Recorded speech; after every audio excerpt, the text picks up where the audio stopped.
은혜의 방편들. 구원과 복됨으로 전적으로 하나님의 자애로운 성품을 통해 타락한 인생들에게 임한다.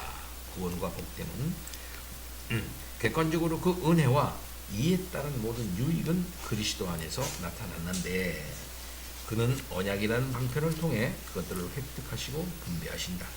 우리는 그리스도와 주가 주시는 모든 유익을 받아 누리는 사람들의 모임을 교회 또는 기독교 공동체라 부른다.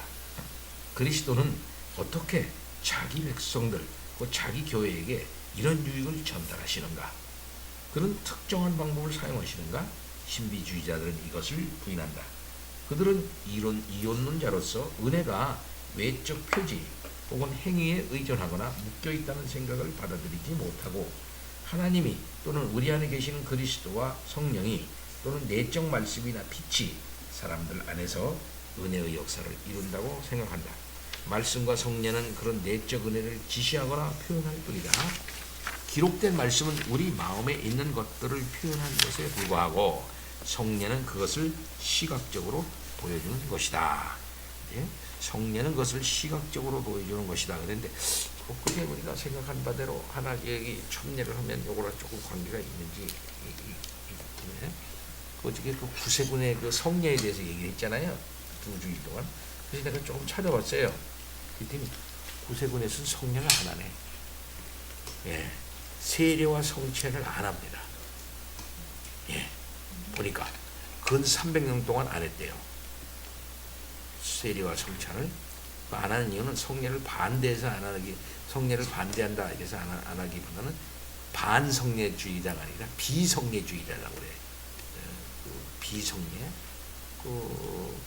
그러면서 이제 그 사람들이 강조하는 것은 주로 이제 뭘 강조하느냐면은 성령의 내적 은혜를 강조를 해요.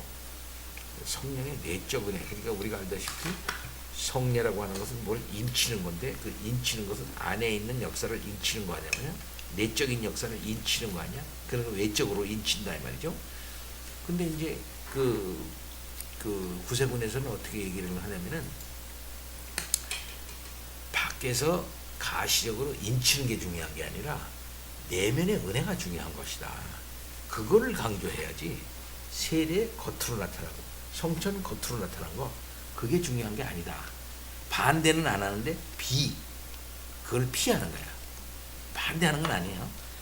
그래서 성례를 막 나쁘다 이렇게 얘기하는 건 아닌데 그거를 안 하는 것뿐이야. 이 사람들이. 그래서 그동안 안 했대. 지금도 안 해.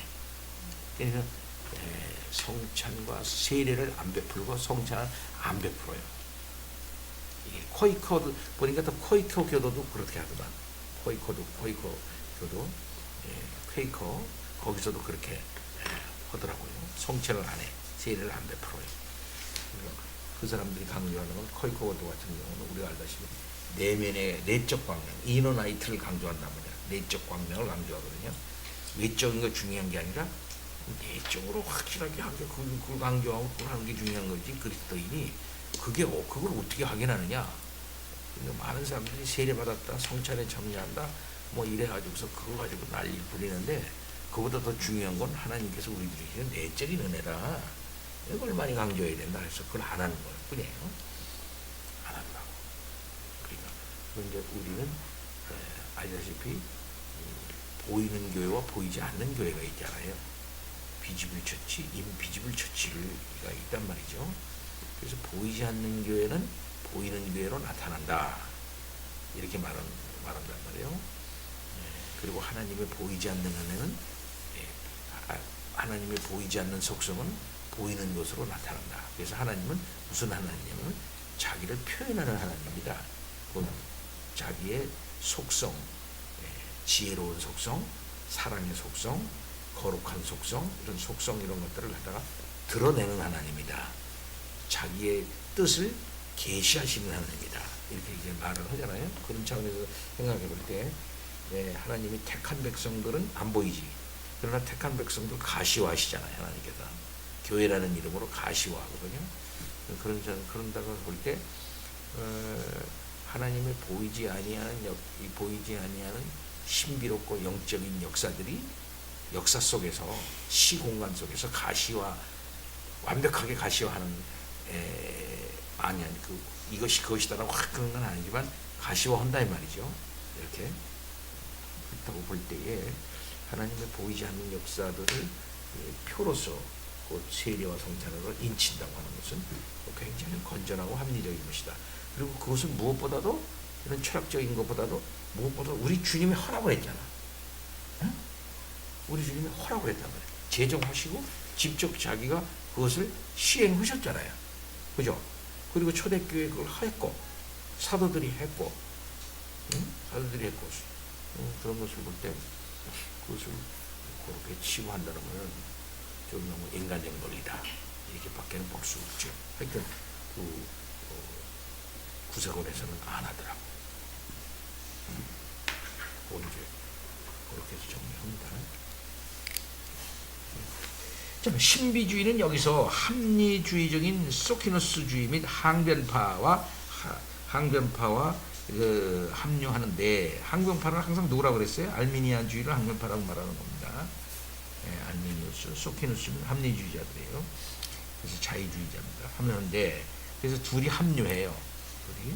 왜냐하면 소키노스는 합리주의니까 계몽주의니까 인간의 어떤 이성주의로 나가는 거니까, 항변파는 신인 합일주의 아니야. 그러니까 둘이 같이 하게 되고 여기서 자유주의가 나오는 거예요. 그들에게 성례는 단지 의례적 지침, 기념을 위한 표지 또는 신앙 고백의 행위일 뿐이다. 한편 로마 교회는 이런 방편이 본질적이며 제도적 교회의 사제직에 주어진 성사적 능력과 결부되어 있다고 주장한다. 로마 캐토릭은 은혜가 절대적으로 방편에 매여 있다고 본다. 그러니까는 방편을 시행함으로 말하면 은혜가 뭡니까? 그 방편에 매여 있으니까 기계적으로 쫓아오는 거예요. 그죠? 방편에 매여 있으니까. 이런 방편을 쓰면 은혜가 매여 있으니까 방편을 하면 은혜가 쫓아온다고 이렇게 본다 이 말이지. 예. 우리는 그렇지 않죠. 그들에 따르면 성령을 통해 유지되는 가시적 교회는 가장 탁월한 성례인 은혜의 실제적이고 참되고 완전한 방편이다. 교회는 이 땅에서 특히 제사장 직분을 수행하는 그리스도시며 인간을 자연적 질서에서 초자연적 질서로 고양시키는데 수종들은 그 은혜와 진리의 충만만을 전달하는 역할을 한다. 성사 안에서 사제에 의해 사효적으로란 말이죠. 우리가 처음 듣는 말이죠. 사효적으로. 그 밑에 한번 줄을 봅시다. 편집자죠. 의식에 참여한 사람에게 결격 사유가 없는 한 그 사람은 교회를 통해 바르게 집전된 의식을 통해 은혜를 전달받는다는 중세 스콜라주의와 로마 캐토릭주의의 가사를 가리키는 말로 성사 자체에 작용하는 능력이 있다는 것이다. 늘 말하는 거예요. 리처드 뮬러가 이렇게 얘기를 했네. 이게 사효적 은혜. 이건 지금 말한 바대로 이 방편에 은혜가 묶여 있어가지고, 방편에 은혜가 묶여 있어서 사제가 이렇게 그런 걸 시행을 하면은 자연적으로 은혜가 주입된다고 하는 그런 걸 말하는 말이에요. 사효적이다 하는 말이에요. 사효적으로 자연인에게 주입되는 것이 바로 고양시키는 은혜, 곧 초자연적 물리적 능력이다. 그런 까닭에 그리스도 교회 사제 성사를 떠나서는 구원이 없다. 그 사람들 그렇게 보는 거예요. 카톨릭교회예요. 선포는 예비적이고 교육적인 요소로서 신앙, 즉 동의를 불러일으키는 역할을 한다. 선포라는 것은 동의를 불러일으키는 역할을 한다. 심지어 믿음도 은혜를 7가지 예비 단계 중 하나에 불과하고 믿음도 7가지 예비 단계 중 하나로 불과하고 믿음 그 자체로 완전한 게 아니라 예비 단계에 불과하고 교회의 권징도 단지 도덕법의 준수를 촉진하는 역할을 할 뿐이다. 사제에 의해 집전되는 성사가 은혜의 실제적 방편이다. 이게 문제죠. 은혜의 실제적 방편이다. 그래서 성사를 베풀므로써 은혜가 주입된다고 보는 거니까 가지고 성사 안 하면 안 되는 거지. 세례 칠성례를 안 하면 안 되게끔 되는 것이다 이 말이에요. 거기다 딱 모여 있다 이 말이에요. 종교개혁은 은혜의 방편과 관련해서 말이죠.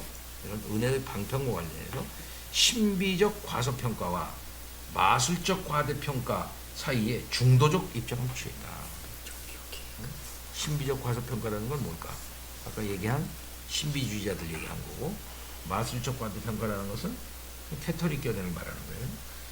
종교 개혁자들에 따르면 그리스도는 완전한 구원자요 하나님과 인간 사이에 유일한 중보자이며, 교회는 우선적으로 성도들이 교제지만 또한 그리스도는 하나님의 말씀을 선포하도록 사제가 아닌 목사들이라는 공적 조직을 제정하셨다.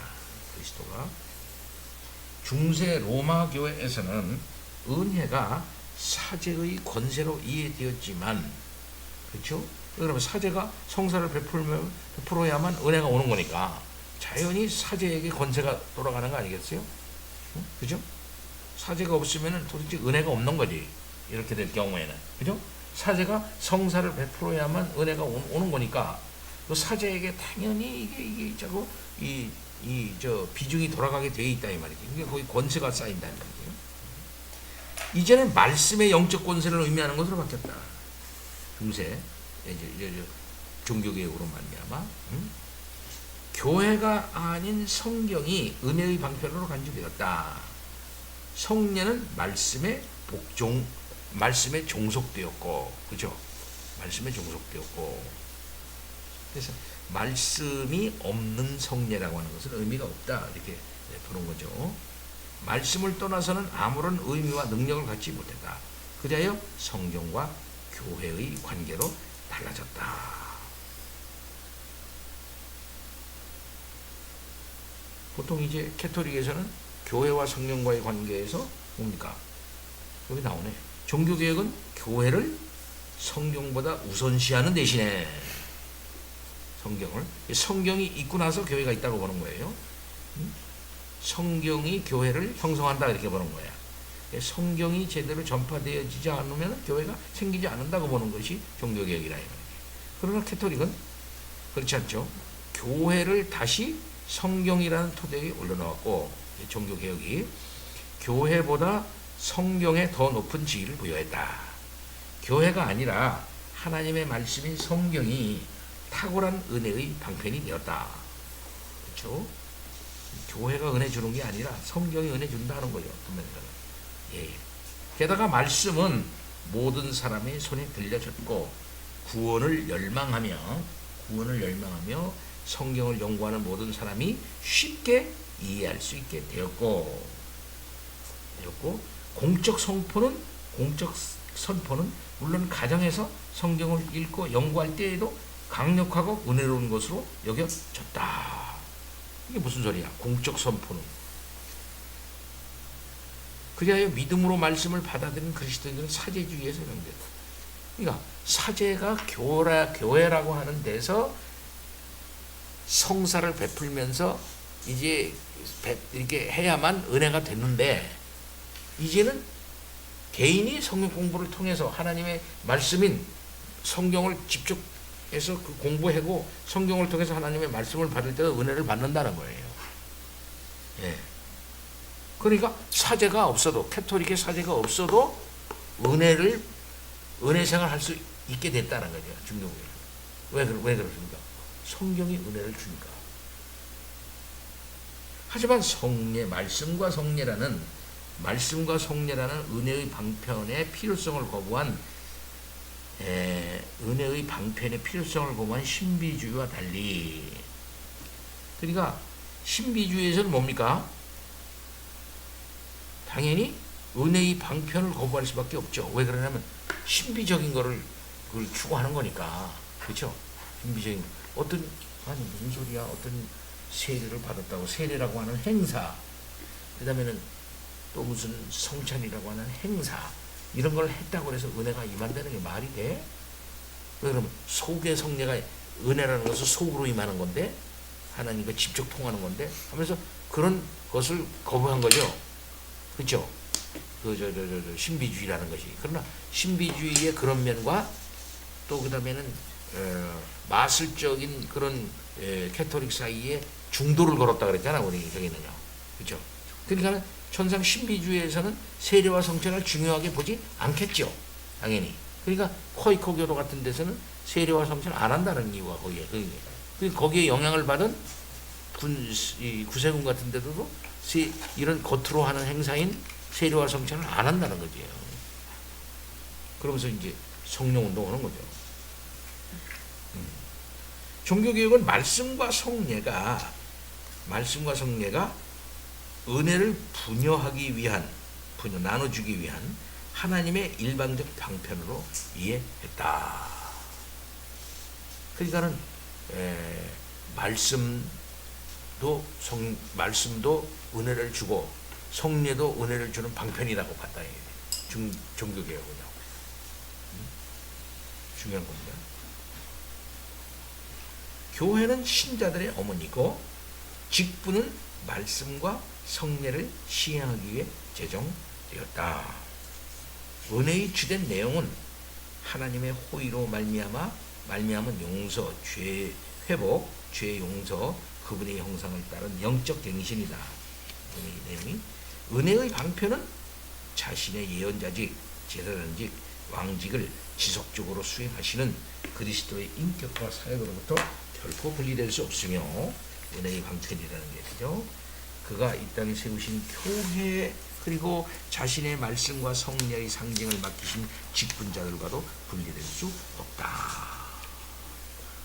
물론 하나님은 모든 것을 그의 뜻대로 주관하시는 분이시기 때문에 개혁파 목사들은 유아기에 죽은 언약의 자녀를 둔 믿음의 부모들을 목회적으로 위로하는 것과 같은 문제에 직면했을 때, 그리고 통조와 하나님이 말씀과 성례 없이도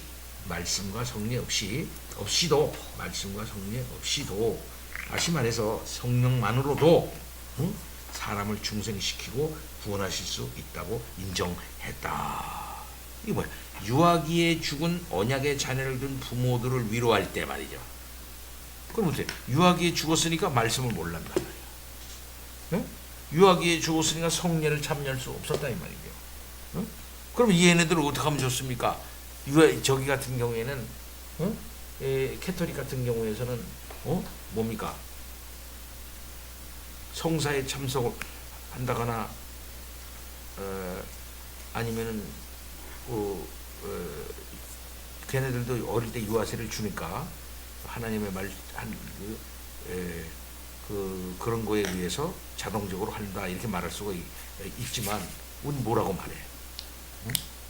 아무것도 안 했는데 성령만으로도 사람을 중생시키고 구원할 수 있다고 인정했다 이거예요. 응? 그럼에도 그들은 이런 사례들을 예외적인 것으로 제시하며 예외적인 것이다. 장년에게는 말씀과 성례가 하나님이 자신의 영과 은혜를 부여하시는 일반적 방편이었다고 주장했다. 말씀과 성례가 은혜를 주는 일반적 방편이다 이거지. 그러나 이러한 방편들이 우리를 중생에 대한 사변으로 인도해서는 안 되는데 그것이 그 자체가 중생시키는 어떤 저기는 안 된다는 거죠. 기계적으로 중생을 시키는 건 아니라 이 말이지.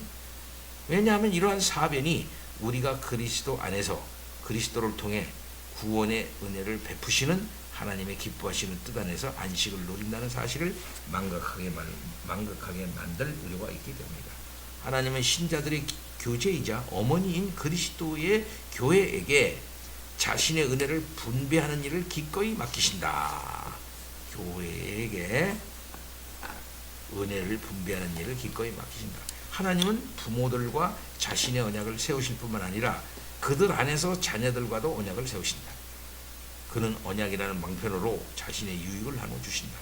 교회는 그리스도가 그 안에서 중생의 유익을 포함하여 자신의 모든 유익을 나누어 주시는 거룩한 공동체가 되기 위해 또한 그리스도가 성령으로 구비시키시고 각양 은혜를 부으시고 그 안에 교회의 직분들을 세우시고 말씀과 성령의 집행을 위임하도록 전개하는 것이다.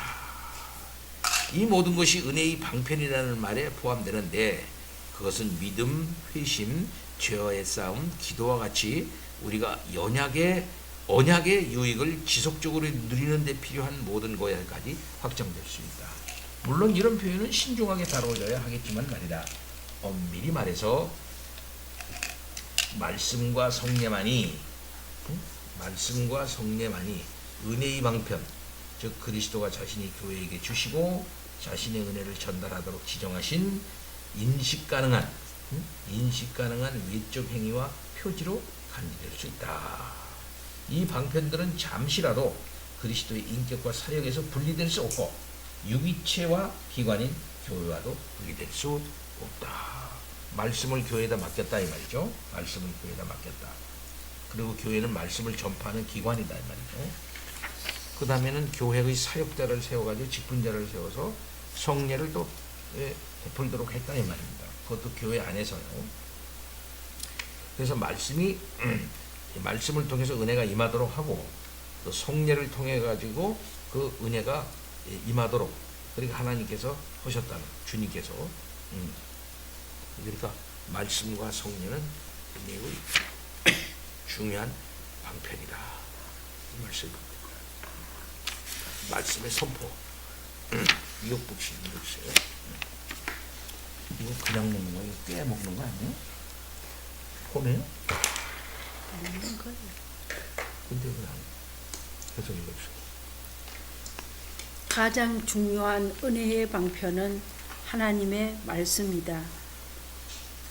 이 말씀은 율법과 복음, 행위 언약과 은혜 언약 모두를 포함하기 때문에 심지어 은혜의 방편 중 하나로 교회에서 공적으로 선포되는 것 이상의 보편적인 의미를 갖는다. 기독교 사회에서 하나님의 말씀은 다양한 방식과 형태로 전방위에서 가장 어릴 때부터 지속적으로 사람들에게 다가간다.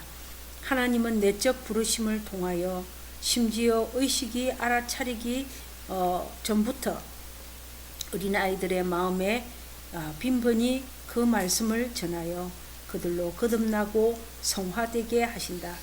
마침 하나님이 모든 사람이 존재하기 시작한 최초의 순간부터 그들의 마음에 율법을 새기시고 그들 안에 종교의 씨앗을 심으시는 것처럼 말이다. 이런 이유로 우리는 하나님의 말씀과 성경을 구분해야 한다. 하나님의 말씀은 성경과 공적 선포의 형태로 다가올 뿐만 아니라 간접적이고 부차적인 방식으로 성경으로부터 흡수되어 교회와 공동체의 의식으로 녹아들었다. 무엇보다 그것은 단순히 소리이기만 한 것이 아니라 또한 능력이며 하나님의 뜻의 성취이기도 하다. 하나님은 말씀으로 세상을 창조하시고 보존하시며 예수는 바다를 잠잠케 하셨고 병자를 고치셨고 마귀를 쫓아내셨고 죽은 자를 살리셨다. 또한 그는 말씀으로 도덕적 영역과 영적 영역에서도 역사하신다. 하나님은 말씀을 통하여 도덕적 영역과 영적 영역에서 자신의 뜻을 알리시는데 이 말씀은 율법과 도덕으로 구분되어야 한다.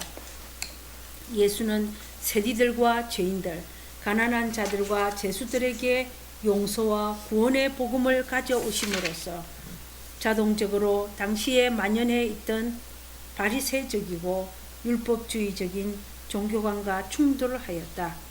그가 과거 율법 선생들의 인간적 규례들을 거부하셨고 살인, 간음, 맹세, 금식, 이혼, 그리고 안식일 등에 대해 다른 입장을 가지고 계셨음에도 불구하고 그는 의식적 요소들을 포함하여 율법 전체의 타당성을 인정하신다. 또한 그는 영적 의미에서 율법을 설명해 주시고 그 윤리적 내용을 강조하시며 하나님과 이웃에 대한 사랑을 율법의 전부로 간주하시고 바리새인들의 의와는 다르면서 그것보다 더 풍성한 의를 기대하신다. 그는 율법과 예언자의 글을 성취하러 오셨으며 그것을 폐하지 않으신다. 비록 하나님 나라의 새 포도주가 새 가죽 부대를 필요로 하고 성전과 백성들과 율법의 날들이 계수되었음에도 불구하고 예수의 의도는 옛 언약을 혁명적으로 전복하는 것이 아니라 그것을 완전히 성취함으로써 자연스럽게 갱신과 변혁을 이루는 것이다. 이 때문에 최초의 예루살렘 교회는 여전히 성전과 율법을 고수했다. 이방인들의 회개와 더불어 모세 율법의 의미에 대한 물음이 제기되었다. 바울은 기록된 법전으로서의 율법이 그리스도의 죽음으로 폐기되었다는 사실을 온전히 깨달은 최초의 인물이었다. 바울은 언제나 추가적인 조항이 달리 지칭하지 않는 한 모세의 율법, 즉 의식법을 포함하는 토라 전체를 율법으로 이해한다. 바울은 여전히 율법을 하나님의 뜻의 계시, 종교적, 윤리적 자격과 요건, 하나님이 자신과 인간 사이에 의도하신 계시의 규정으로 이해한다. 율법은 바리새인들이 주장하는 것처럼 의를 낳을 수 없고 육신에 의해 무기력하게 되며 잠시 동안 몽학 선생 역할을 할 뿐이고 죄를 증가시키며 진노와 저주와 죽음을 낳지만 그럼에도 율법은 하나님이 주신 거룩하고 선한 것이다. 그리스도 안에서 율법은 그 목적을 달성했고 신자들은 율법에서 자유롭게 되고 율법의 저주에서 해방되고 양자의 영, 곧 자유의 영을 받았다. 그러나 이런 믿음의 자유는 율법을 폐기하는 것이 아니라 오히려 확정한다. 율법의 의로운 요구 조건은 성령에 의해 새롭게 된 신자들이 내면에서 하나님의 법을 기뻐하고 그분의 거룩하신 뜻이 무엇인지 알고자 힘쓸 때, 다시 말해 성령을 따라 행하는 사람들의 삶 속에서 이루어진다. 하나님의 말씀이 은혜의 방편이라고 그랬을 때 그 하나님의 말씀은 그럼 뭐냐 할 때 먼저 율법을 얘기한 거예요. 그래서 이 율법도 하나님의 말씀이다. 그리고 그 율법은 예수 그리스도 안에서 온전히 이루어졌는데, 율법이라는 것은 예수 그리스도께로 인도하는 몽학 선생일 뿐만 아니라 우리의 죄가 무엇이다라고 하는 것을 밝히고 또는 분명히 하나님의 뜻이 이것이다라고 하는 것을 확실하게 드러내는 그런 역할을 한다, 이 말씀이에요. 자, 그 다음에 계속 이한 목사님.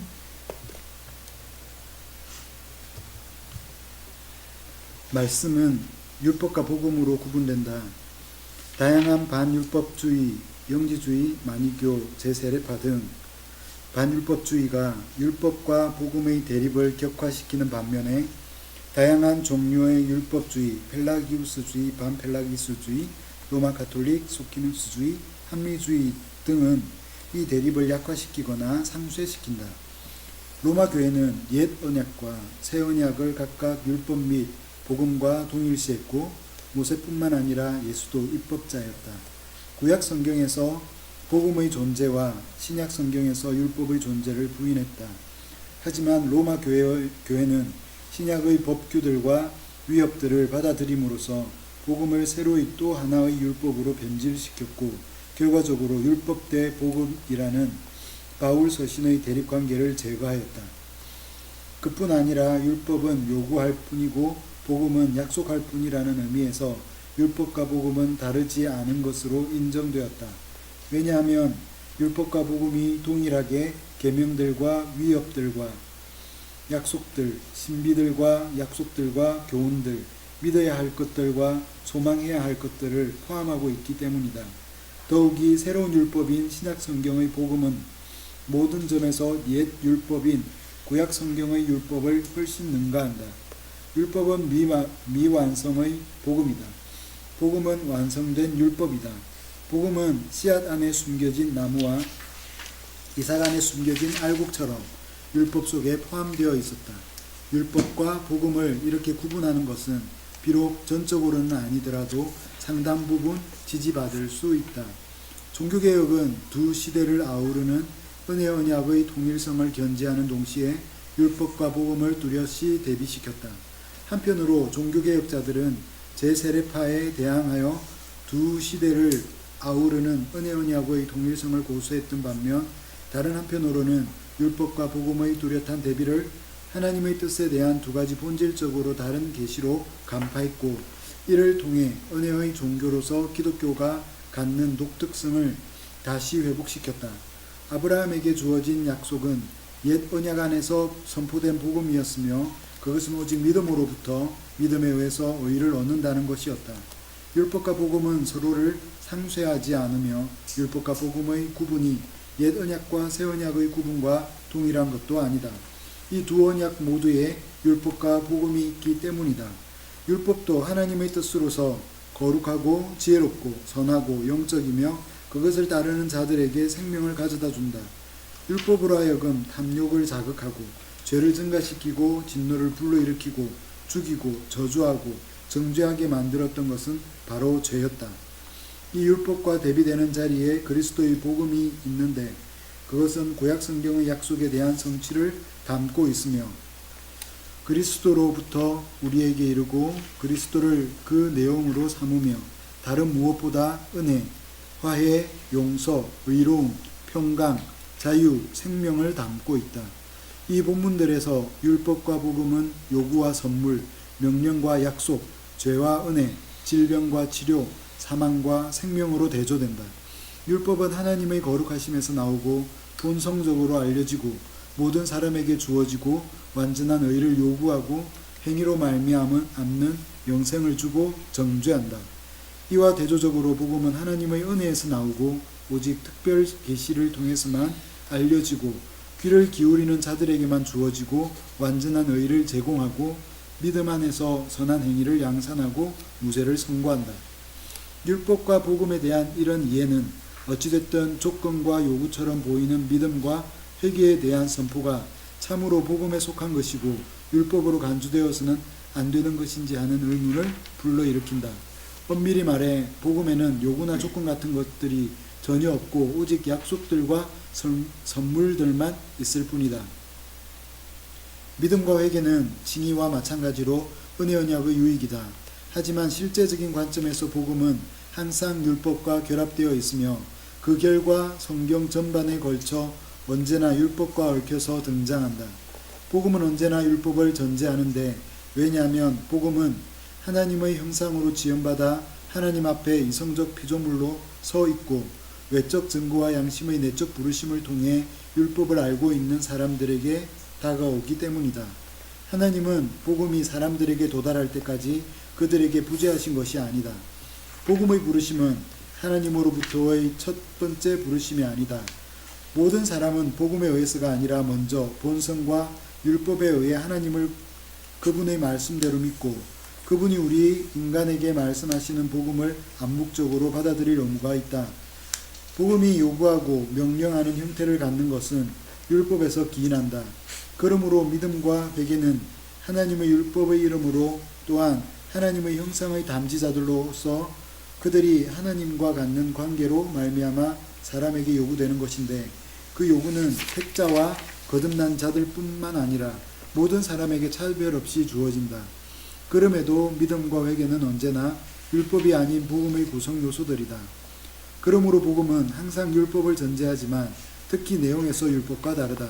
왜냐하면 율법은 하나님에 대한 일반적인 믿음을 요구하기는 하지만 그리스도로 향하게 하는 구체적인 믿음을 요구하지는 않으며 율법이 뉘우침을 낳을 수는 있지만 믿음의 열매인 회심을 낳지는 못하기 때문이다. 그런 까닭에 우리는 믿음의 법, 믿음의 계명, 믿음의 순종, 복음에 대한 불순종과 복음에 의한 심판에 대해 이야기할 수 있다. 율법과 복음은 명령하고 약속한다는 점에서는 동일하다.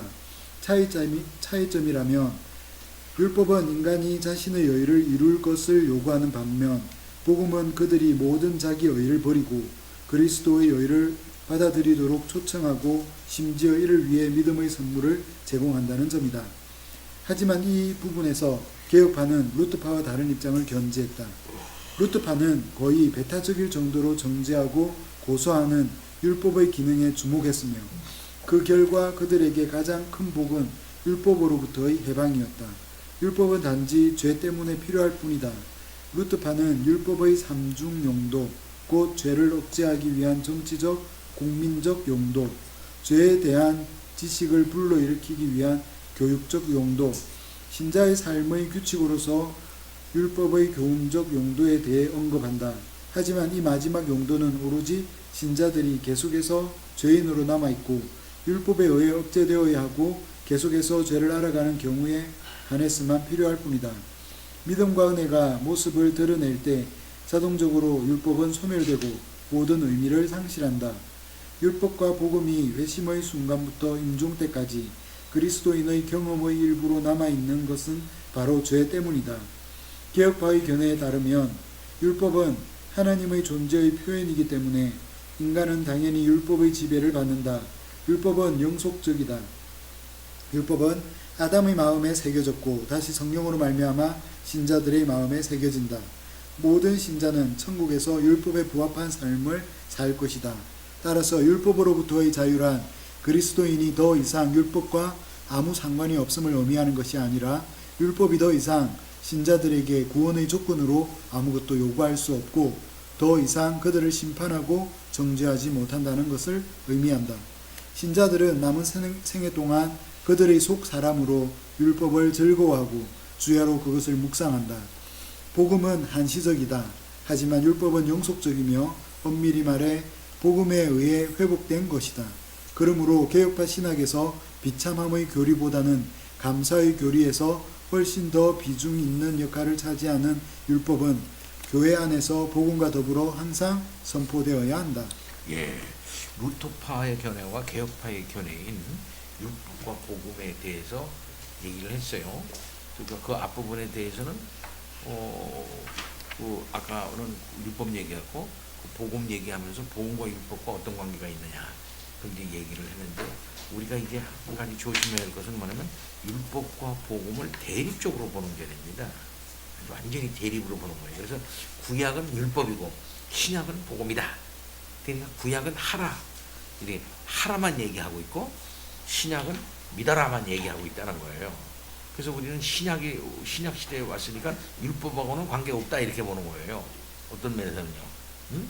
그러니까 그런 차원에서 보면 굉장히 위험한 거예요.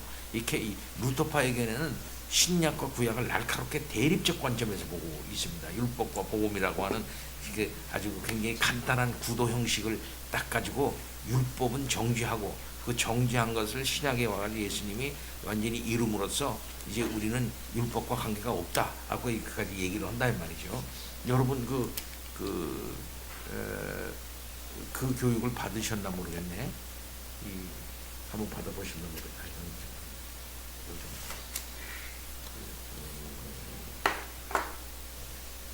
같은 교회에서 장로교회에서도 그 교육을 많이 했는데 그게 루터파의 그 견해를 가지고 하나님 끌어서 사장님하고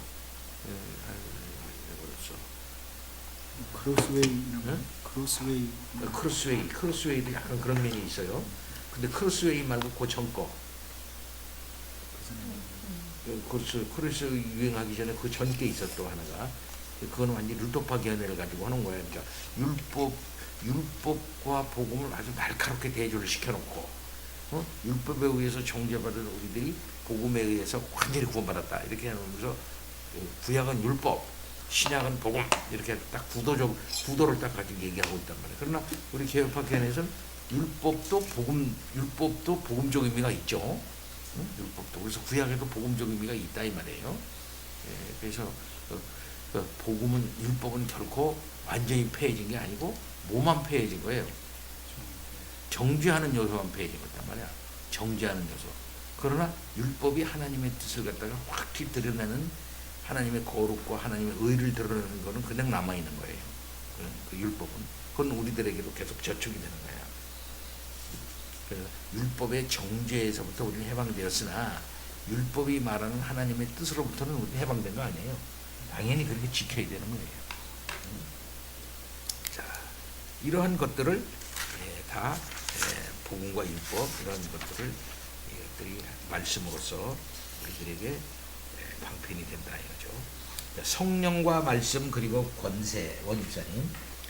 의견차는 율법과 복음의 관계에 대해서뿐만 아니라 종종 말씀의 능력과 유효성의 관계, 그리고 말씀과 성령의 관계에 대해서도 발견된다.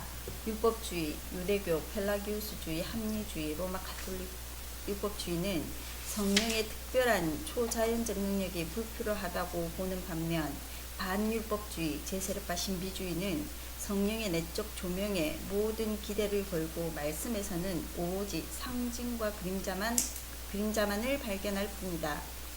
반율법주의는 처음에는 율법과 구약 성경에 대해서만 반대를 표명했지만 이내 모든 외적 말씀과 구원의 객관적 역사적 매개 전체를 거부하고. 이건 뭘 말합니까? 외적 말씀, 그러니까 목사가 전하는 외적인 공포 그거 하는 말씀 그것도 거부한다 이 말이지. 그뿐만 아니라 객관적 역사적 매개 전체를 거부한다 그러니까 결국 뭐냐 성례를 말하는 거예요 사실은. 응? 거부하고 계속. 오직 성령의 역사와 우리 안에 계신 그리스도 그리고 내적 말씀과 내면의 빛에 전적으로 의존한다. 그리고 객관적 역사적 매개체라고 하는 건 목사 자체도 거부하는 거야. 신비주의자들은. 어? 목사 자체도. 그러면 보이지 않은 역사, 성령의 역사 그것만 강조하니까 목사가 뭔 소리야? 내가 직접 하나님의 말씀을 들으면 되는데. 이렇게 되니까 목사와 교직제도 이런 것 자체를 거부하게 되는 거죠. 이게 신비주의자들은 그래서 이 목사라든지 교직지도라든지 이런 유형적인 것들이잖아 다 이런 것들을 거부하게 되는 거죠. 심지어 공적인 예배조차도 거부하게 된다 이거죠. 응? 계속. 따라서 말씀 자체에 대한 지식은 우리에게 아무것도 제공하지 못하며 우리를 냉랭하고 무감각한 채로 내버려 둘 뿐이다. 말씀은 우리 안에 이미 내적으로 기록되어 어떤 것을 표현하는 하나의 기호, 그림자, 형상, 그리고 상징에 불과하다. 따라서 내적 말씀이 성경보다 앞서고 성경보다 뛰어나다. 성경은 단지 종이에 기록된 문자에 불과하며 게다가 모호하고 모순들로 가득하다. 이 내적 말씀이 바로 하나님 그리스도 성령이시며 그분은 모든 사람이 거듭나는 순간부터 그들 안에 동일하게 거하시며 때로 그들 안에 내적인 빛으로서 본성적으로 거하시고 온전한 의미에서 진리로 충만하신 분이시다. 요게 신비주의들 견해라 이 말이에요. 계속. 따라서 하나님을 발견하고 진리를 알기 위해 우리는 우리 바깥에 존재하는 성경이나 역사적 그리스도에게로 나갈 필요가 없으며 단지 우리 자신에게로 내려가서 세상으로부터 물러나 지성과 의지를 죽이고 내적이고 직접적인 계시를 수동적으로 기다림으로써 하나님을 발견하고 그분과의 교제 가운데 살아가면서 그분을 묵상하는 가운데 구원을 얻을 수 있다. 이게 뭐예요? 요것이 전통적인 메디테이션이야. 메디테이션. 묵상이라는 거예요. 관상기도가 여기서 나오는 거예요. 관상기도가 모든 걸 끊고 다 자기 침잠에 들어가. 자기 내부로 침잠에 들어가. 자기 속에 있는 하나님이 원래부터 숨겨 놓으신 신적 기호 이걸 발견하는 거란 말이에요. 관상기도라는 게 관상기도의 핵심을 여기서 말하는 거예요. 관상기도는 근본적으로 신비주의야. 그런 면에서는. 예. 근데 알다시피 이몬 목사가 계속 그 관상기도를 강력하게 주장하고 하지 말라고 그랬는데도 조금 안 한다고 그러다가 또 하고 지금 은퇴했어요. 그분이. 은퇴했는데 또 해. 상담하고 공부하러 가니까 성공회 상담하고 하는 사람들이 그거 좋아해. 성공회 신부인 목사님이 그렇게 강한기도 그렇지. 성공해 하는 사람들 주도적으로 해나가는. 누가 또 좋아할까요? 이거 저 예수원에 있었던 옛날에 십자가 이렇게 따다고 한 사람 대천독 신부 이런 사람이 그런 거 하는 사람들이야. 그 대천독 신부의 아버지가 R.A. 토레이 목사라는 사람인데 R.A. 토레이 목사라는 사람인데 약간 그런 면이 있는 목사의 아버지가. 근데 그분은 좀 건전한 면이 좀 있었어요. 그래도. 근데 이 대천독 목사 한 번 더 갔어. 대천독 신부 성공의 목사야. 대천독 신부 성공의. 근데 R.A. 토레이 신부는 그 성공의 목사 아니에요. 계속해서. 이 제세례파는 사실상 범신론적 신비주의의 발언이었는데 그들은 유한자를 무한자의 현시로서 영원히 변화하는 것으로 간주하고 하나님과 사람이 하나가 되는 감정의 내밀한 심층부에서 하나님과의 교제를 추구한다. 요게 관상기도고 하나님과의 이 신인 합일, 신인 합일의 속에서 그러니까 하나님의 성경 말씀 안에서 계시된 하나님, 여기에 객관적으로 문자적으로 계시되어진 그 하나님을 만나는 게 아니라 이건 문자야. 문자 죽어 있다 이거야. 자, 문자는 죽었다고 보는 거야. 이 사람들은 문자는 죽어 있다 이거야. 그러나 자기 속에 성령께서 하나님이 미리부터 숨겨놓으신 신적 기호, 신적 문자, 이것이 숨겨져 있다는 거예요. 자기 속에. 그것을 갖다가 모든 것을 끊고 침잠에 들어가 그걸 발견해 들어간다 이게. 이럴 때 만난다는 거예요. 어떤 면에서는 성경을 거부한다고도 볼 수 있어요. 어떤 면에서는요, 성경을 거부한다고도 볼 수가 있어요. 그런 건 굉장히 그러니까 신비주의도 두 가지라고 말할 수가 있어요. 뭐냐면은 신비주의는 항상 성경을 실상 거부하는 거야. 실상을 거부하고 신경의 효용성을 거부하는 거지. 거부하고 자기 스스로 주위의 모든 환경을 제거하고 유혹을 끊고 유혹의 모든 단자들을 다 끊어버리고 자기 스스로 이렇게 하는 경우가 있고, 또 하나는 뭐냐면은 오로지 성령을 의지하는 거야. 오로지 성령을 의지하는 거야. 외부적인 힘으로서의 성령 의지. 두 가지예요. 예. 근데 우리나라는 뭐가 더 강할까? 요거는 자기 속으로 들어가는 소성적이죠. 소성적이야. 자기 스스로. 그러니까 자기 스스로 들어가고, 그러니까 굉장히 이거는 좀 어떻게 해요? 우리나라 소성이 많을까? 대성이 많을까요? 대성이 많아요. 사실 대성의 대표적은 누구야? 우리나라 원효예요. 원효. 그죠? 소성 대표가 누구야? 소성 대표 우리나라 진울. 응? 옛날 스님들이 진울 쓰냐? 진울. 서에 대해서 잘 응? 응? 이거 재밌어 하는 거 아니야? 그러니까 뭡니까? 종교 현상이라는 건 어떤 면에서는 성경을 떠나면 다 거기에요. 사실은 따지고 보면 자기가 하든지 외부적인 걸로 하든지 하는 건데, 우리나라 같은 경우는 소승적으로 신비주의를 추구하는 사람은 이제 거의 다가 어떻게 됐을까? 거의 다가 소멸해서 죽었어. 왜 죽었을까요? 이게 대중이 안 따라주죠. 인기가 없어요, 별로. 그러니까 뭡니까? 성령하게 되고, 그러면 막 겉으로 막 드러나고, 막 그냥 뭐 이렇게 하죠. 그러니까 신비주의가 두 가지 신비주의가 됐어. 늘 내가 얘기하는 소승은 모든 걸 버리잖아. 버리고 혼자 소유를 초탈하고 자기까지 버리면서 심지어 다 이렇게 나간단 말이야. 그러니까 재미가 별로 없어요. 재미가 별로 없단 말이야. 그러니까는 홀로 들어가야 되고, 혼자 침잠해야 되고, 방석에 홀로 가둬야 되고, 면벽해야 되고. 그래서 별로 이런 사람이 별로 없는 거야. 그러나 신비주의를 추구하는 사람들 가만히 보면 뭡니까? 시대가 어떻게 되세요? 쾌락을 추구하는 시대, 물질을 추구하는 시대, 이런 시대가 되니까 현실적인 거지. 현실 세속적 가치 이런 걸 추구하는 시대가 되니까 자기 속에 있는 원하는 게 그거지.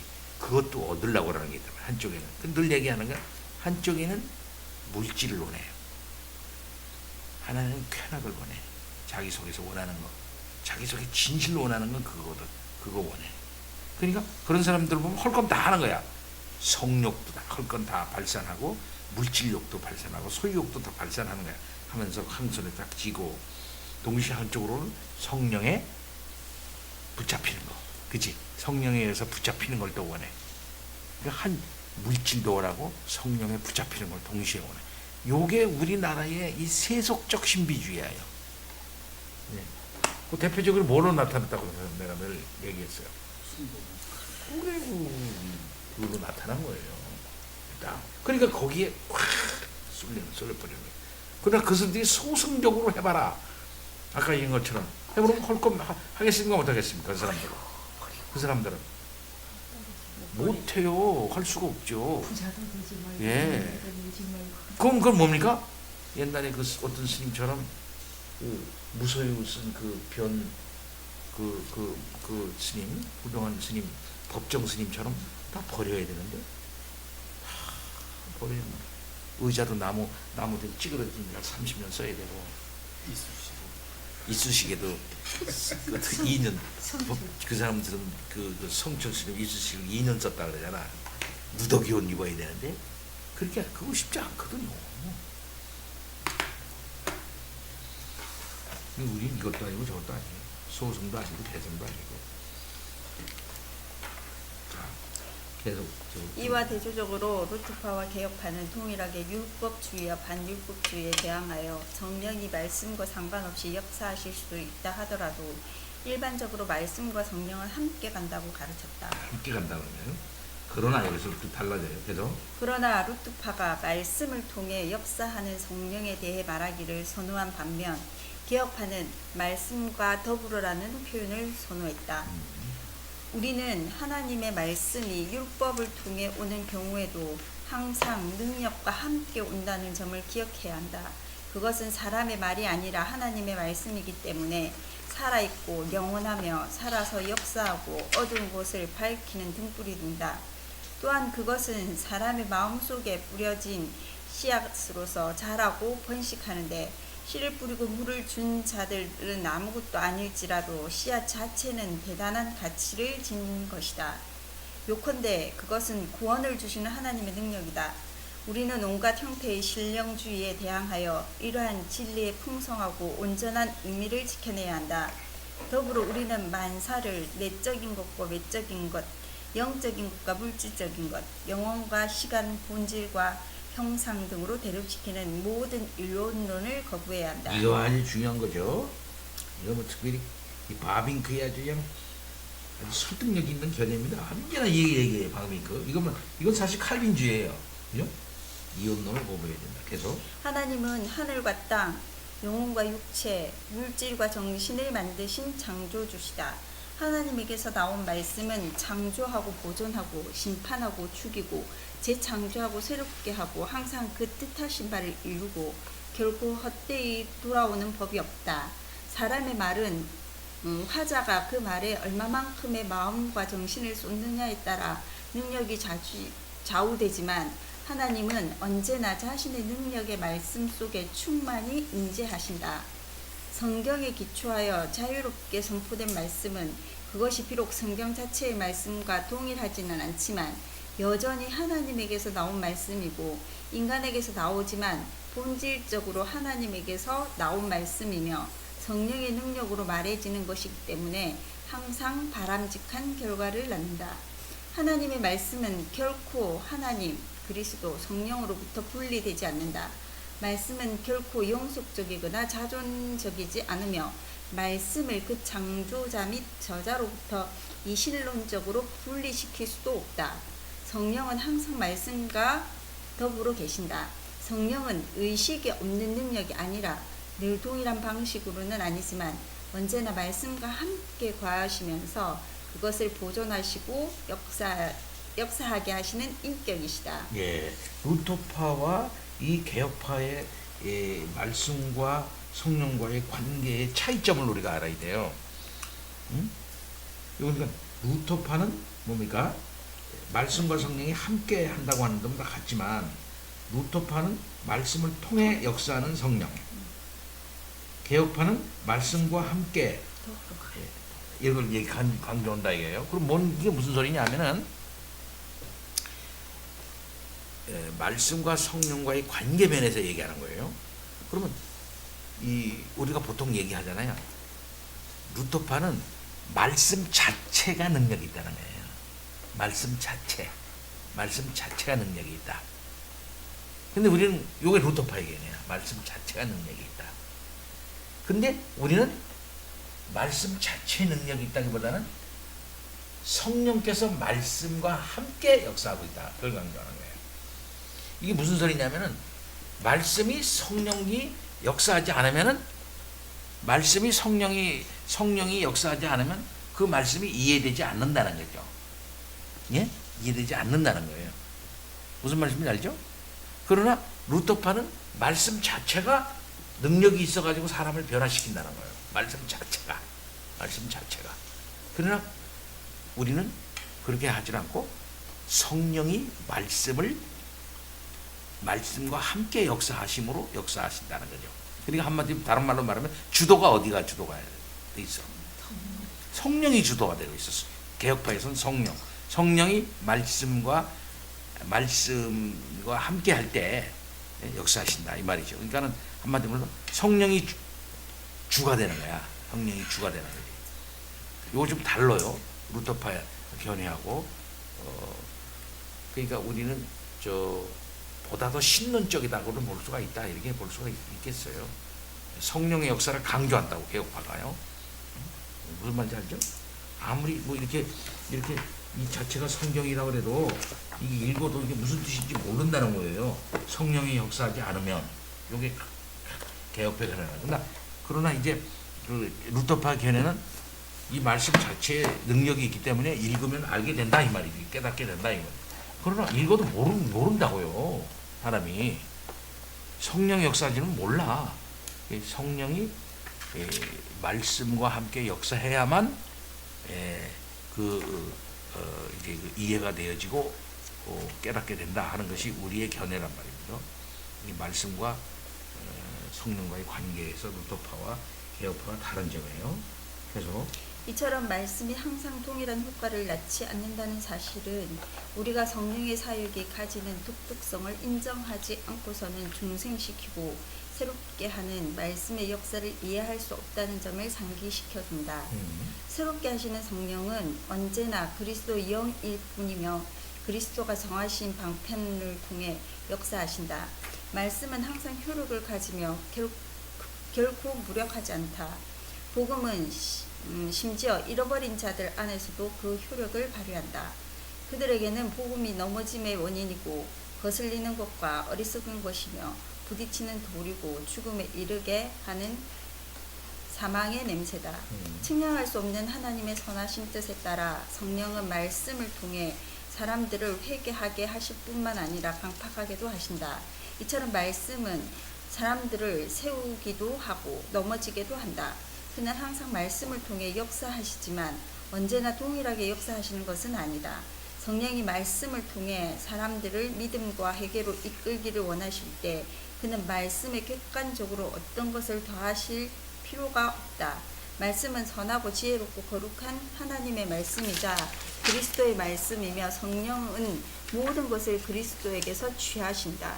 그럼에도 말씀의 씨앗이 좋은 열매를 맺기 위해서는 잘 준비된 토양에 떨어져야 한다.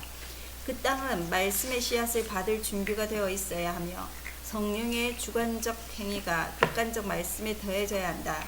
이처럼 마음을 열고 지각을 밝히는 일은 구별된 성령의 사역이지만 완전히 분리된 사역은 아니다. 거듭나게 하시는 영은 일반적으로 하나님의 영이 아니라 그리스도의 영, 성령 또는 그리스도에 의해 획득한 영이신데 그를 통해 그리스도가 통치하시고 그는 오직 그리스도로부터 모든 것을 취하시고 그리스도가 그를 교회의 부으심으로 말미암아 그는 신앙 공동체의 영이 되신다. 특별한 예외가 있기는 하지만 성령은 일반적으로 언약 공동체와 같은 인간의 방편을 통해 역사하심으로써 사람들을 믿음으로 이끄신다. 성령은 그리스도가 역사 속에 운행하실 때 그를 따르신다. 중생의 가정에서 그리스도의 말씀과 능력과 공로를 적용하시는 성령은 또한 자연스럽게 사람들의 의식적인 삶을 그가 그리스도에게서 취하시고 예언자들과 사도들로 하여금 기록하게 하신 말씀으로 이끌어 가신다. 예, 이렇게 말씀을 통해서 은혜를 주시는데 은혜의 방편이 되시는데 그 말씀이 은혜의 방편이 됨에 있어서는 성령께서 함께 하심으로만 되는 것이다. 이게 이제 얘기를 하는 거예요. 예. 씨 뿌리는 비유 말씀을 여기서 하셨는데 그럼 루터파에서는 거기에 대해서 완전히 상반되는 주장을 하는 거네요. 씨 뿌리는 비유와의 말씀하고 비교를 하면 씨를 뿌렸는데 열매 맺지 못하는 세 가지 사례가 있지 않습니까? 그렇죠. 그게 말씀이 말씀이었잖아요. 근데 그러니까 루터파에서는 그 말씀 그런 내용하고 상반되는 얘기를 하고 있는 거예요. 기계적으로 열매를 맺을 수밖에 없지 않겠느냐. 예. 이것이 루터의 견해일 수밖에 없지 않겠느냐. 이 말 아니겠어요? 뭐 그런 면이 있을 것 같으네요. 제 생각에. 그러면 말씀 자체의 능력이 있기 때문에 이런저런 방해에도 불구하고 결국 열매를 맺을 수밖에 없는 필연성이 있다. 이렇게 얘기할 수밖에 없게 되는 거겠죠. 그러나 우리는 여기서 굉장히 주장하기를 굉장히 그 안에는 상호적이고 인격적인 요소를 갖다가 얘기를 하는 것이고 그 사이에 성령이 역사하시면 된다. 이렇게 얘기를 하는 거겠죠. 그거는 좀 살펴봐야 할 일이지만 어떻게 루터파에서 주석하고 있는지 살펴볼 일이겠습니다만은 좀 그런 면이 미루어 짐작하기에 그런 면이 있을 수 있겠네요. 구세군 들어가듯이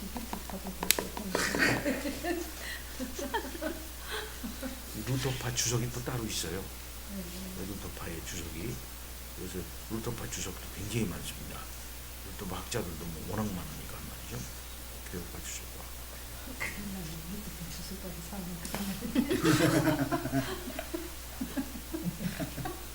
소리 있어요. 영어로 된 거. 루터파 주석이 있어. 그런 면이 있는 거죠. 성례 엄집사님. 말씀에 더하여 성례는 은혜의 두 번째 방편이다. 성경은 성례라는 표현을 사용하지 않을 뿐더러 성례 일반에 관한 교리도 제공하지 않는다.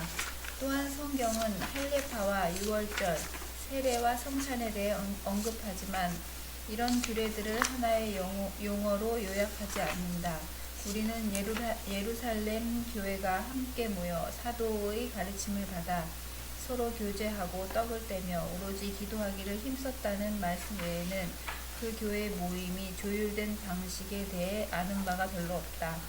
사도행전 6장 4절은 말씀의 사역을 언급하는데 우리는 고린도전서 11장 1절에서 14절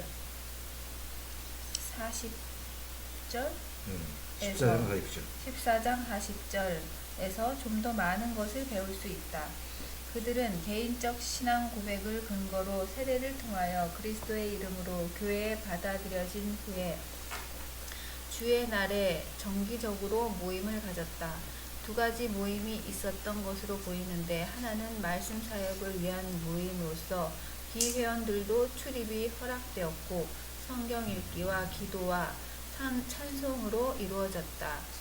다른 하나는 성찬을 기념하기 위한 모임으로서 신자들만 참석이 허용되었다. 이 모임은 기도와 감사로 시작하여 신자들 스스로 준비한 선물들로 이루어진 공동 식사로 이루어졌고 또 한 번의 기도와 감사 후에 성찬이 거행되었다.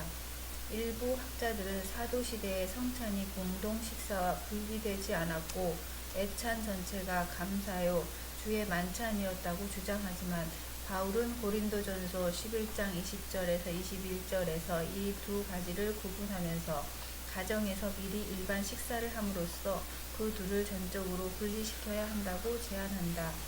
2세기에 이르러 이 두 사역은 합병되었고 성찬은 정기 예배 안에 통합되었다. 예배의 두 번째 부분인 성찬은 오직 세례받은 회원들만을 위한 것이었기 때문에 점차 신비적인 특징을 얻었다. 기독교에 미친 그리스도 신비주의 종교들의 영향력은 신약 성경에 등장하는 신비라는 용어의 의미를 이해하는 데 변화를 가져왔다. 정확히 말해서 이 단어는 이전에 감춰져 있다가 이제 계시된 하나님의 전능하고 놀라운 행위를 가리킨다. 교회는 이제 이 용어를 불가해한 것과 동의어로 받아들이게 되었으며 라틴어로는 사크라멘툼이라고 번역하였는데 그 결과 모든 신성한 행위들, 사제, 서품, 혼인, 축기, 안식일, 할례 및 모든 예식들뿐 아니라 계시의 어떤 내용이라도 성사라고 불릴 수 있었다. 아우구스티누스도 이 용어를 그처럼 포괄적인 의미에서 사용했으며 위 디오디시우스와 스콜라주의가 그 뒤를 따랐다.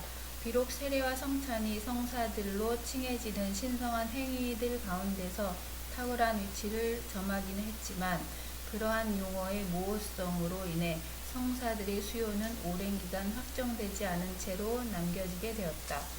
교부들이 명확한 성사론을 발전시키지 않았던 반면 중세 스콜라주의는 성사 문제에 많은 공을 들이고 그것을 상세하게 다루었다.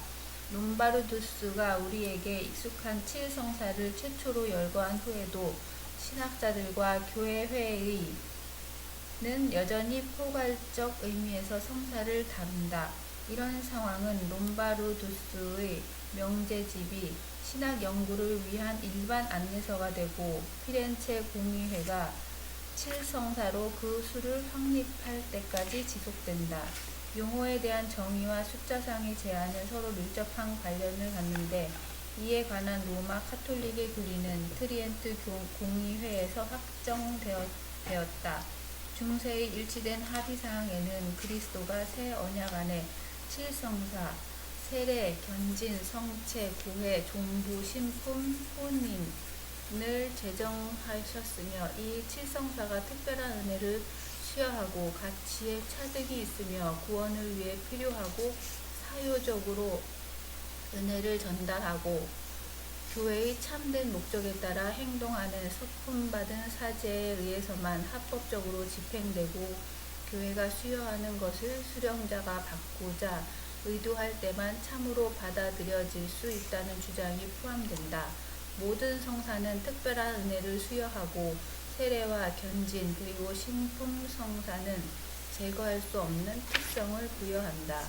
예, 이 칠성례가 여기 보면 그 확정된 것이 중세 스콜라주의 이후에 롬바르두스가 최초로 열거를 했고, 그 다음에 피렌체 공의회가 1439년에 7성사로 그 수를 확립할 때까지 지속되고, 드디어 이제 그 트렌트 공의회에서 확정되었다 그러네요. 근데 실상은 이게 칠성례가 그러니까는 그 초대교회에는 없었던 거예요. 사실은. 그러나 중세 일치된 합의사항에는 그리스도가 새 언약 안에 칠성사, 세례, 견진, 성체, 고회, 종부, 신품, 혼인을 제정했다 그랬어요. 그리고 이거는 사유적으로 은혜를 전달한다. 아까 얘기한 건 은혜를 전달하는 거. 거기에는 또 가치의 차등이 있다 얘기를 했고요. 그 다음에는 세례와 견진 그리고 신품 성사는 제거할 수 없는 특성을 부여한다 그랬어요. 신품은 뭐예요? 신품은 또 서품하는 거, 서품, 신부 세우는 거. 종부. 종부는 이제 죽은 종부? 그 종부는 죽을 때 종부성사, 죽을 때 하는 거, 죽을 때 종부성사. 성체. 성체는 지금 우리가 얘기하는 이제 성찬하는 거. 이것은 주를 먹으며 어쩌고 저쩌고 하는 거. 고해는 고해성사. 고해성사. 예. 견진. 경기는 요즘 말은 우리가 요즘 말하는 입교 비슷한 거예요. 입교 비슷한 거. 그래서 이제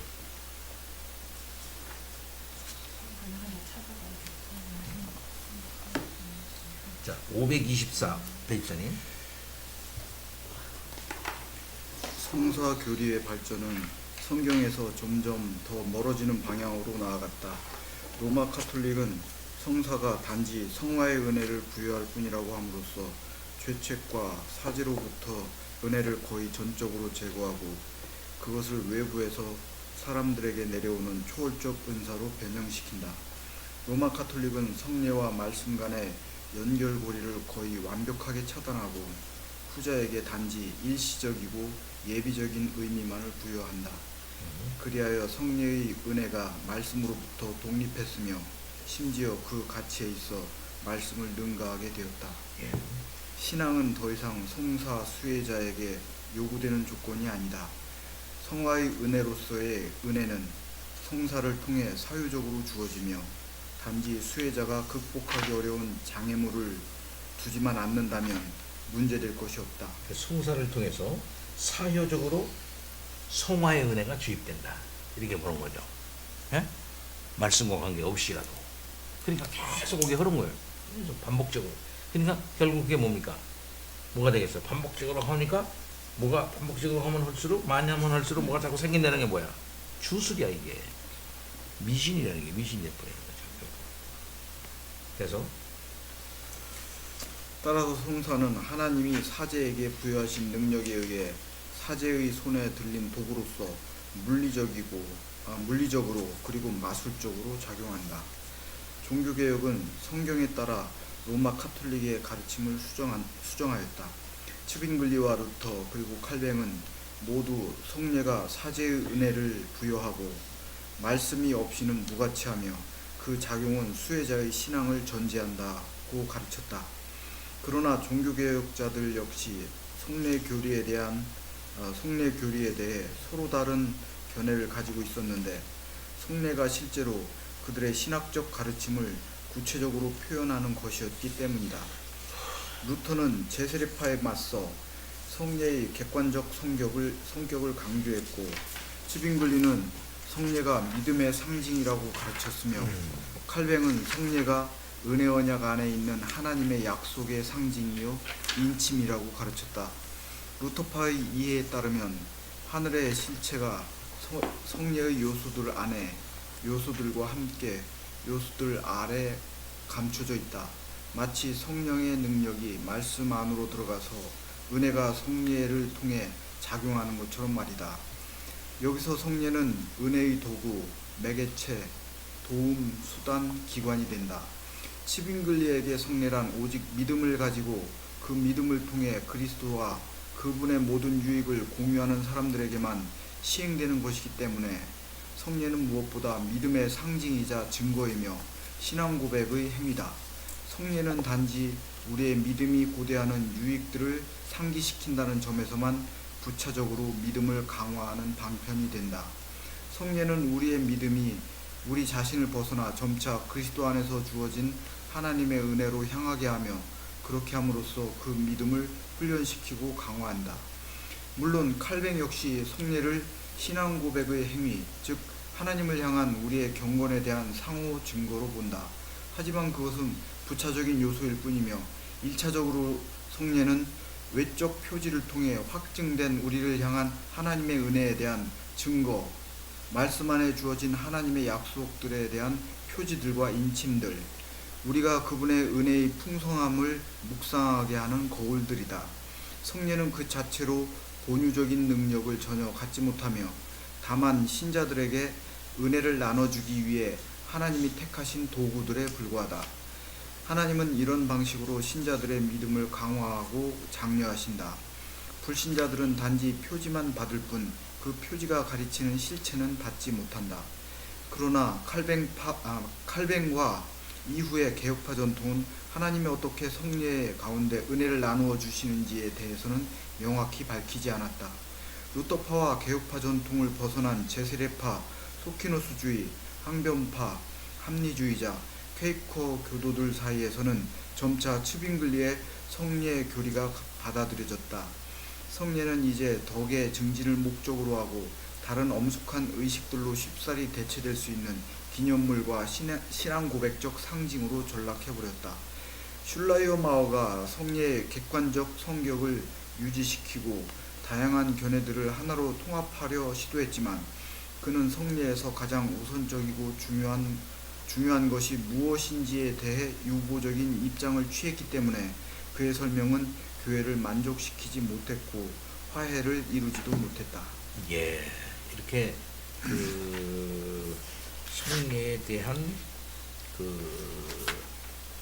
견해가 좀 다르다 이 말이죠.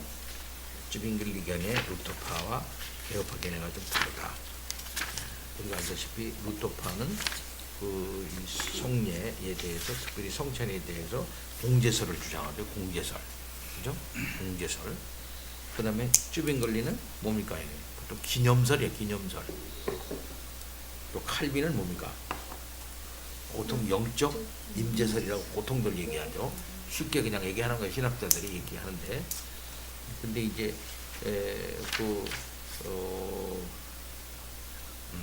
근데 이제 깔뱅의 영적 임재라고 하는 말과 그다음에는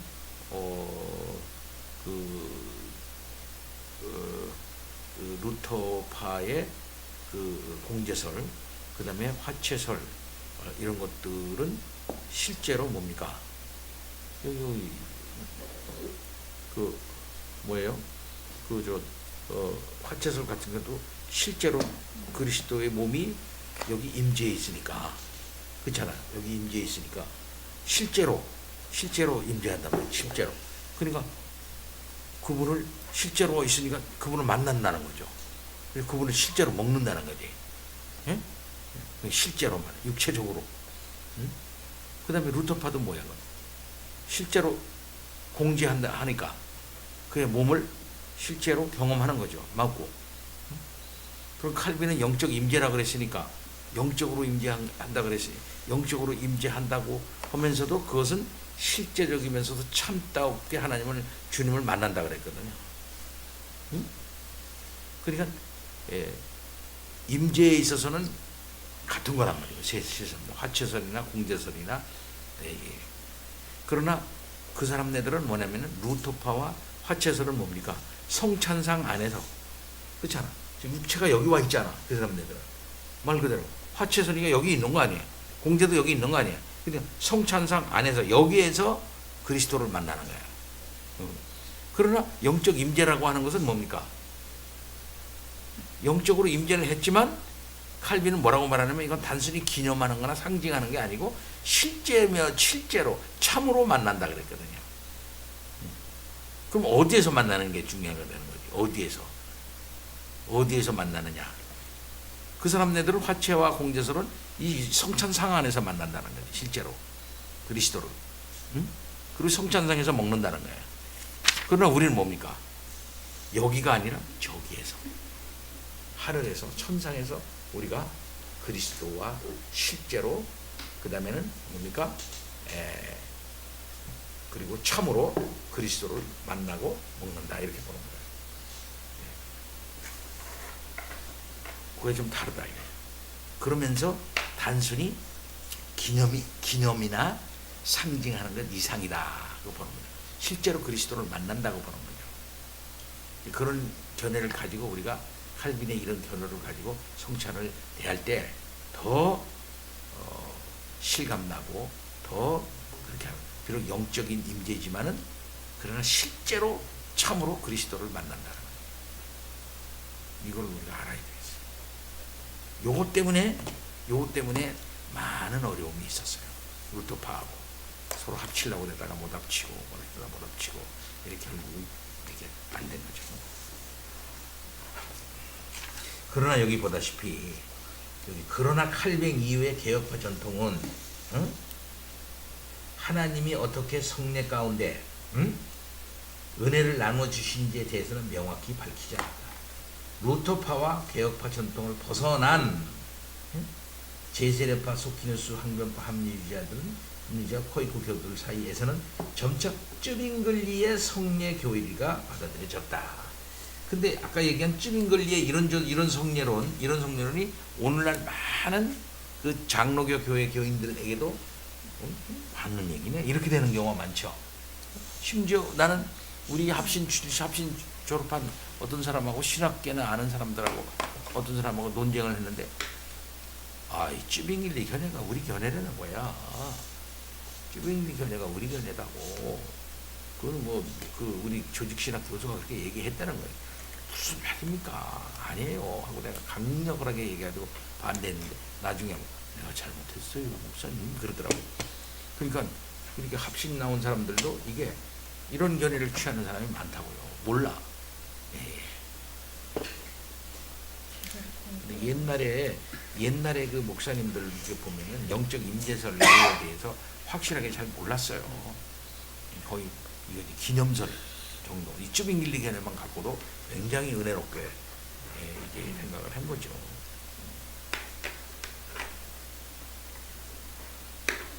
자, 우리 오늘 여기까지만 합시다. 그 뒤에 굉장히 많아서 조금 날씨가 그래서 보고 합시다. 다시 한번 제가 말씀을 드린다면은 이런 성례에 대한 거기는 제가 찾아가지고 제가 링크를 해놨어요. 그거 한번 보시기 바래요.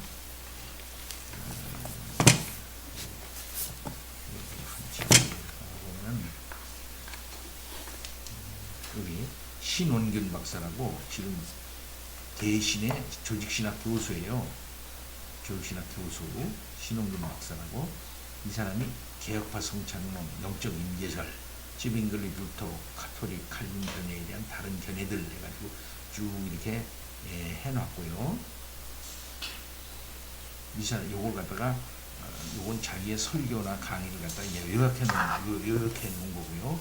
요거에 대한 설교가 이분이 이제 해놓은 게 있어요. 그 설교를 딱 들으면은 딱 이렇게 이해가 돼요. 거기 보면은 여기 중간에 써놓은 부분 이렇게 얘기를 했죠. 영적으로 먹는다는 뜻은 단지 마음의 기억이 아니라, 칼빈 견해입니다. 믿음으로 참여할 때 성령의 도움으로 예수님의 몸과 피에 진짜로, 참으로, 실제로 상징이 아닌 그리스도와 만남이 이루어지는 것이다. 칼빈의 영적 임재설 성찬은 예수님의 인성에 대한 논쟁이다. 그래서 우리가 가시적으로 예수님의 인성을 만나는 것은 재림 때만이다. 루터파, 카톨릭, 성찬이 집행되는 여기서 장소에서 만난다는 거예요. 칼빈파는 실제로 만나는 장소는 인성이 하나님의 우편에 계신 저기서 만난다는 거예요. 그러면은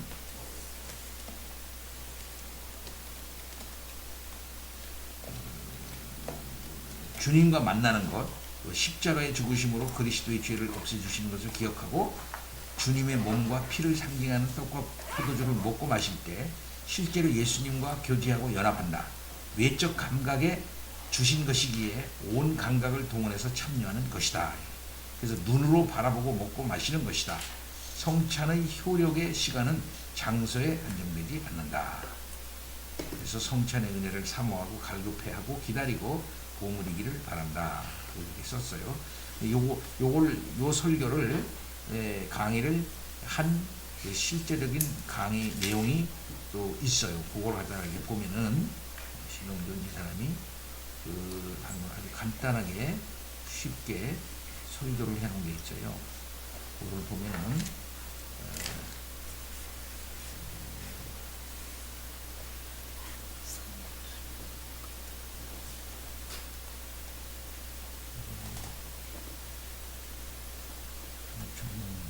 그냥 유튜브에서 신홍 목사님 그거 보면은 알아. 성찬론 뭐 이렇게 치니까 바로 나오죠. 그렇죠.